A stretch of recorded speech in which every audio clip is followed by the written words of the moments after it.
Hello, I'm Anna, and in this video I'm going to show you how to make another beautiful card from scraps and also briefly talk a little bit about my thought process and a couple of design principles that I use to design these type of cards. Design principles are there as guides or rules to help make artworks look pleasing to the eye. Now they're not, hard and fast, by any means, and generally if something looks good, it generally is okay. However, what they do is help you to work out the composition and where to place things on a canvas, whether it be, canvas in regards to a photo or, a piece of artwork, graphic design, whatever it may be. So with card making, a couple of principles that I use a lot of the time are the rule of thirds, which is this one here. Basically, all that is stating and all that rule is about is dividing your artwork piece, your canvas, so in this case a card front, whatever size that might be, and it's dividing into 3 equal parts, both horizontally and vertically. So in this situation, what I've done is I've created a little template the size of my basic card front that I use most of the time, and I've just actually used a piece of laminating sheet. I was out of acetate, but of course you could use acetate, whatever you have on hand, and then all I did was run it through blank, and then I've, with a permanent marker, drawn on these lines. So what I do is I use that to work out where I'm going to place things. Now the way the rule of thirds works is that in most cases what you'll find is you'll use up 2/3, whether it be horizontally, or vertically, and you'll find the bulk of your card will be in one of the 2/3 rather than all three, and that just makes it a little more pleasing to the eye. Now the other thing with the rule of thirds, when you're using a focal point, we have what we call these 3 little magic checkpoints or spots. This is where any 2 of the lines intersect. Now in this particular one, the main focal point, which will be this sort of shape here, runs through the 3. That's where this other little rule comes in, which I'm going to talk about briefly, which is the L arrangement. So that one there, as you can see, it just creates an L shape, and what it does is it runs through 3 of these little magic checkpoints, and as you can see, it just creates a really nice flow and fills the page nicely. If I was to move this sort of up here and had this L shape through here, it would just look really weird, and there'd be a really big blank space down the bottom. So as you can see, it just sort of helps with filling the space and making it look full and having a really nice flow. I'm going to recreate this card and show you how to put it together. I will fast forward it just to save some time on that process. What I will do though is I'm going to change the colorways and just show you how color can also affect and change the look and design of a card as well.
the 3 completed cards, and they are actually all the same design, however have little differences that, you know, sort of just change it up and give it a slightly different look.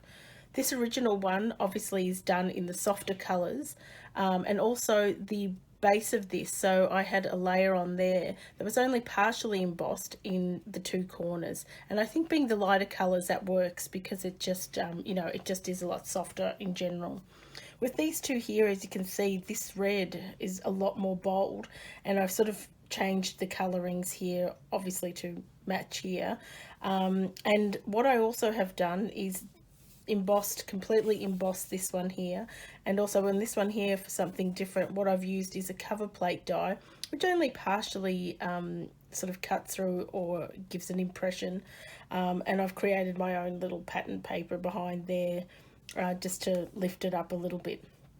The other thing I've noted, that when I put this little bit of cardstock behind here, I've angled these ones here. For whatever reasons, it looked a little bit better on both of these angled than it did as a square piece, and that might just be because there's some blank space here, whereas that was completely embossed or imprinted on that one there.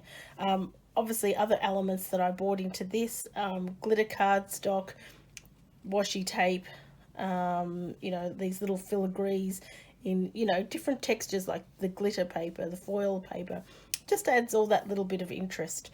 And then obviously the vellum, I just love to emboss vellum. It just really lifts and creates a whole nother you know, element to the design.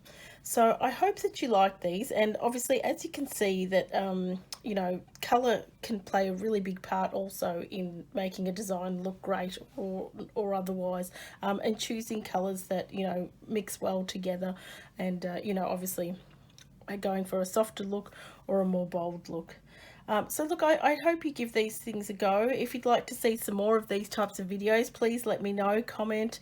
I'd love if you'd subscribe to my channel, and certainly give me a like if you enjoyed this. So for the moment, I'll see you in the next video.